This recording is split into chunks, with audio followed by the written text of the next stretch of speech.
नमस्कार दिव्यांगजन साथियों। बिहार दिव्यांग संघ के यूट्यूब चैनल में आप सभी का स्वागत है। आज मैं एक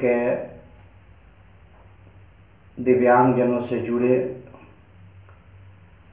अहम मुद्दों पर चर्चा के लिए आज आप सभी दिव्यांगजनों के बीच उपस्थित हूँ। साथियों, जैसा कि आप जानते हैं कि सोशल मीडिया का ट्रेंड बढ़ा है, तो हम सभी समाज के सबसे कमज़ोर कड़ी दिव्यांगजन भी की एक बड़ी संख्या सोशल मीडिया के विभिन्न माध्यमों का उपयोग आजकल कर रहे हैं। दिव्यांगजनों से जुड़े कई संगठनों और कई व्हाट्सएप समूहों, यूट्यूब चैनलों और फेसबुक के माध्यम से भी दिव्यांगजनों से जुड़ी खबरें हम लोगों तक बड़ी आसानी से आए दिन पहुंच रहा है। कुछ जानकारियां सही भी है, कुछ गलत भी है। कुछ संगठन दिव्यांगजनों के लिए सही मायने में निस्वार्थ भाव से उनके उन्नयन के लिए, उनके विकास के लिए कार्य कर रही है, तो कुछ संगठन अपने नाम कमाने के लिए, अपने नाम और अपने संगठन को प्रचारित करने के लिए भी कर रहे हैं। खैर, कोई बात नहीं। साथियों, दिव्यांगजनों में रोजगार एक बहुत बड़ा मुद्दा है और बेरोजगारी बहुत बड़ी समस्या है। आए दिन हम देखते हैं कि सोशल मीडिया के माध्यमों से दिव्यांगजन अपने आप को बेरोजगार होने का रोना रोते हैं और रोजगार की तलाश में हर रोज दिखते हैं। परंतु हम सभी दिव्यांगजनों का ये सारे प्रयास सोशल मीडिया तक ही सीमित रह जाता है। सोशल मीडिया से हटकर हम कुछ सार्थक प्रयास नहीं कर पाते हैं। दोस्तों, मैं पुनः आपको बता देना चाहता हूँ, सोशल मीडिया हम तक जानकारी पहुँचने का एक माध्यम है, न कि सोशल मीडिया हमारे अधिकार को दिला देगी। सोशल मीडिया के माध्यम से हमें जो कुछ भी जानकारी मिलती है, उन जानकारियों के आधार पर हम बताए गए गतिविधियों के आधार पर आगे बढ़ने का प्रयास करेंगे तो निश्चित रूप से हमें वो सब चीज़ मिलेगा। परंतु हम लोगों में देखने को मिलता है कि हम लोगों तक जानकारी सही भी पहुंचती है, पर या तो विश्वास नहीं करते हैं या विश्वास करते भी हैं तो प्रयास नहीं करते हैं। हाँ दोस्तों, आज हम लोगों ने CWJC 91/19/2019 जो दिव्यांगजनों के आरक्षण के संबंध में माननीय उच्च न्यायालय पटना द्वारा एक पारित आदेश है, जिसमें सभी विभागों में दिव्यांगजनों के आरक्षित सीटों का रिक्तियों का गणना करके बैकलॉग भर्ती अभियान शुरू करने का आदेश माननीय उच्च न्यायालय पटना द्वारा दिया गया है बिहार सरकार को। और बिहार सरकार ने भी उस वाद की सुनवाई के दौरान माननीय उच्च न्यायालय को आश्वस्त कराया था कि हम आपके आदेश का इम्प्लीमेंट 3 महीनों में करेंगे। साथियों, यह आदेश आया था 3 जून 2021 को और आज हम दिसंबर में जा रहे हैं, यानी कि 3 या 4 महीनों में 4 महीनों में कहा गया था, 4 महीने बीत गए, यानी अब 6ठे महीने भी चल रहे हैं, परंतु बिहार सरकार के किसी विभागों में इस तरह की कोई हलचल नहीं है, कोई गतिविधि नहीं है, कोई मूवमेंट नहीं है दिव्यांगजनों को लेकर के, दिव्यांगजनों के रिक्तियों पर बहाली को लेकर के। आज हम सभी दिव्यांगजनों को किसान आंदोलन से भी सीख लेने की जरूरत है। किसान आंदोलन शुरू में जब चला था तो कई लोग कह रहे थे कि ये किसान नहीं है, ये भाड़े के लोग हैं, तरह तरह के लोगों ने, लेकिन किसानों ने जीत ठान ली और अपने इरादों पर अडिग रहा, जिसका नतीजा रहा कि मोदी सरकार को किसानों ने जिस बिल का विरोध किया उसे वापस लेना पड़ा। आप सभी अवगत हैं। हाँ दोस्तों, सही कहावत है कि एकता में बल होती है, असंघे शक्ति कली जुगे। तो उसी के परिप्रेक्ष्य में रोजगार के संदर्भ में मैं कहना चाह रहा हूं कि रोजगार को लेकर के विकलांग लोग, दिव्यांगजन हमारे इतने परेशान हैं कि कभी कभी ठगी का भी शिकार हो जाते हैं और कुछ लोग इसका नाजायज फायदा उठा रहे हैं। आज एक बैकलॉग भर्ती मुहिम समूह है, उसमें कुछ लोगों ने रोजगार को लेकर के चर्चा की थी और दिल्ली, मुंबई जैसे शहरों में टाइपिस्ट वगैरह की मांग की थी। वो भी महज 5,000 रुपये बता रहे थे। बड़ी हास्यास्पद था।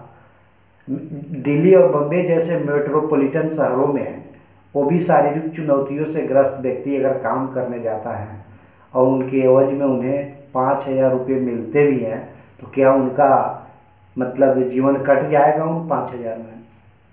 जरा आप सोचिए तो। अगर दिलाने के नाम पर अगर ठगी का शिकार हो गया तब क्या होगा?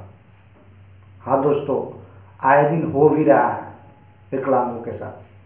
विकलांग लोगों को सही रास्ते बताएंगे तो उनके लिए वो कठिन सा दिखता है। जो कठिन चीजें हैं, जिससे परेशानी उत्पन्न हो सकती है, उन्हें आसान लगता है। दिव्यांगजनों की सेवा में मैं 2007 से लगातार सेवारत हूँ। इस दौरान कई दिव्यांगजनों की समस्याएं मैंने सुनी है, मुझे सुनने को मिला है। सरकार की विभिन्न योजनाओं में का लाभ लेने के लिए दिव्यांगजन पत्र नहीं लिख सकते हैं, लेकिन समाज का कोई बिचौलिया, कोई व्यक्ति आकर बोलता है कि मैं आपको ज़मीन दिला दूंगा, मैं आपको आवास योजना का लाभ दिला दूंगा, शौचालय का लाभ दिला दूंगा, सरकार की वगैरह वगैरह जो भी कल्याणकारी योजना है उनका लाभ दिला दूंगा। आप हमें 1,000 रुपया दो, 500 रुपया दो, 5,000 रुपया दो, 10। बड़ी आसानी से उपलब्ध करा देते हैं उन्हें और फिर उनके दरवाजे का उनके आगे पीछे चक्कर काटने लगते हैं। क्या स्थिति है भाई? खुद को सुरक्षित रहते हुए, बगैर परेशान हुए जो कदम हमें बढ़ाने हैं वो हम नहीं बढ़ा पाते हैं।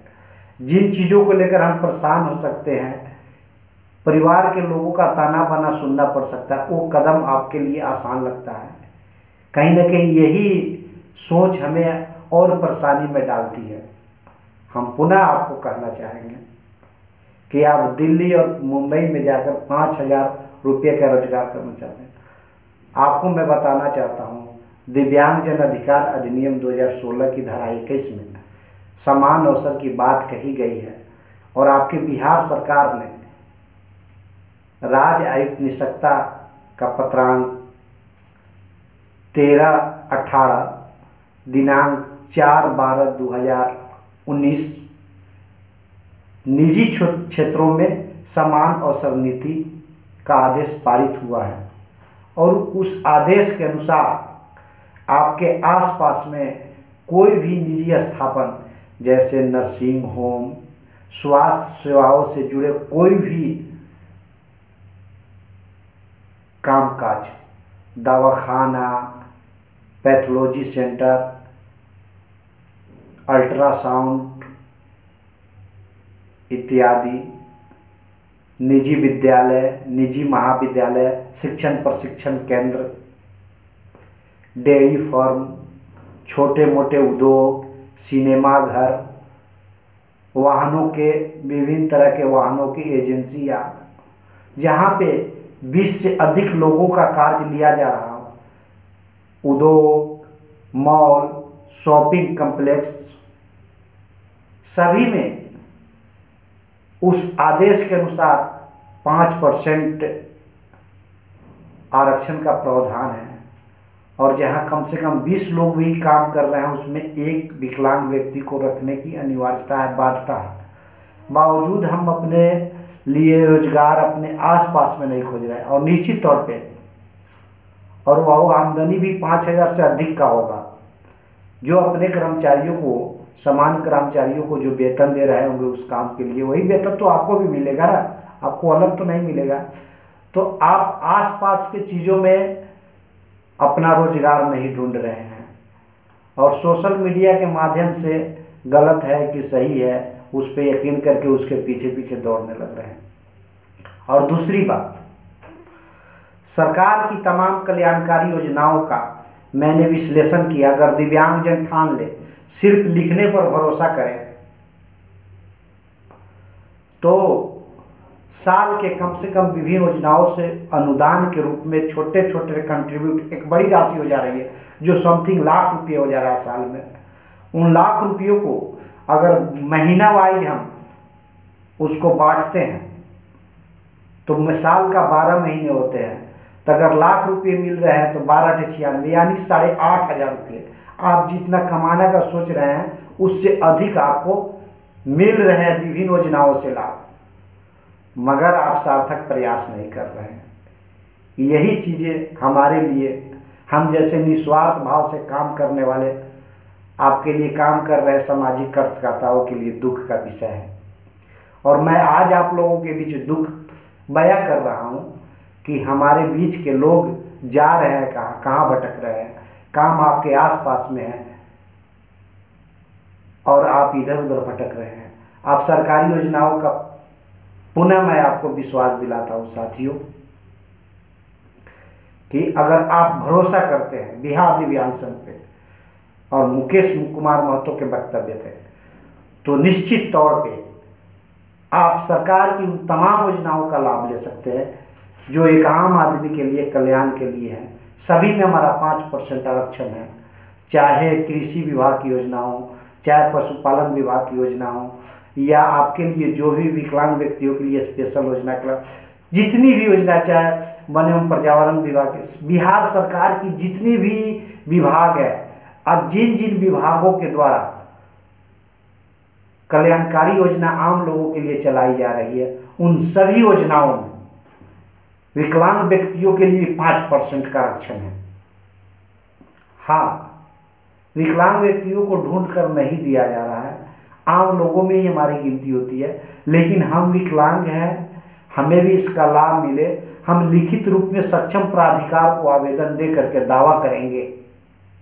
तो ये ऐसा हम नहीं कर पा रहे हैं, और हम बस सोशल मीडिया से तो जानकारी कुछ सही भी मिल रही है, कुछ गलत भी मिल रही है, उसी तक सीमित रह जा रहे हैं, उससे हटकर कुछ कर नहीं रहे।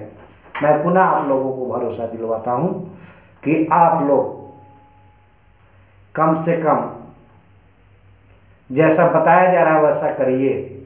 निश्चित तौर पे आने वाले दिनों में आपको रोजगार भी मिलेंगे और आप अपने आय को बढ़ाने के लिए प्रयास कीजिए। हम लोग भोजन, कपड़ा, रोजमर्रा की जरूरतें पूरा कर रहे हैं, अपने परिवार के लोगों पर निर्भर है, उसमें खर्च हो रहा है, लेकिन आमदनी शून्य है। इसी को लेकर तो परेशान हो रहे हैं। तो कम से कम हम अपने आमदनी को क्यों नहीं बढ़ाएंगे भाई? हम अपनी आमदनी को बढ़ाए ना, हम विभिन्न योजनाओं का लाभ लेंगे, छोटे छोटे कंट्रीब्यूशन राशि पूरे साल भर में एक बड़ी राशि हो जाएगी, और उसका आकलन करेंगे तो होगा, तो हमारे परिवार में हमारे माध्यम से भी मदद मिल सकेगा। हम परिवार का भोजन करते हैं, कपड़ा पहनते हैं, दवाई जरूरत पर दवाई लेते हैं, तरह तरह की रोजमर्रा की जरूरतों को पूरा करते हैं, तो हमारा भी योगदान होना चाहिए था, लेकिन बट हम लोग अब सकारात्मक प्रयास नहीं कर पा रहे। तो पुनः मैं आप लोगों से कहना चाहूँगा कि हम विभिन्न योजनाओं के संदर्भ में आप लोगों तक जानकारी पहुँचाने के लिए यह बिहार दिव्यांग संघ के यूट्यूब चैनल के माध्यम से प्रत्येक दिन आप लोगों तक विभिन्न योजनाओं की जानकारी साझा करेंगे। इसके लिए आप सभी दिव्यांगजन हमारे बिहार दिव्यांग संघ के यूट्यूब चैनल को सब्सक्राइब करें, ताकि हमारे द्वारा जो भी वीडियो दिव्यांग हित में छोड़े जाएंगे, बनाए जाएंगे, वो आप तक सुगमतापूर्वक पहुंच सके, आप उन जानकारियों का फायदा उठा सकें। तो मैं अगले वीडियो में चर्चा करूंगा कि बिहार सरकार भी दिव्यांगों को देती है 1000 पेंशन। चौंकिएगा नहीं, प्रतिमा, हाँ ये बिल्कुल सही है, मैं बताऊंगा भी। लेकिन पहले आप लोग हमारे इस YouTube चैनल को सब्सक्राइब करिए ताकि हम आगे जो भी अपडेट हो आप तक सुगमतापूर्वक पहुंच सके। तो आगे के वीडियो में चर्चा का विषय है बिहार सरकार भी दिव्यांगों को देती है 1000 पेंशन। तो साथियों, इसी के साथ मैं इस एपिसोड में विदा लेता हूँ। जय हिंद, जय बिहार, जय दिव्यांग।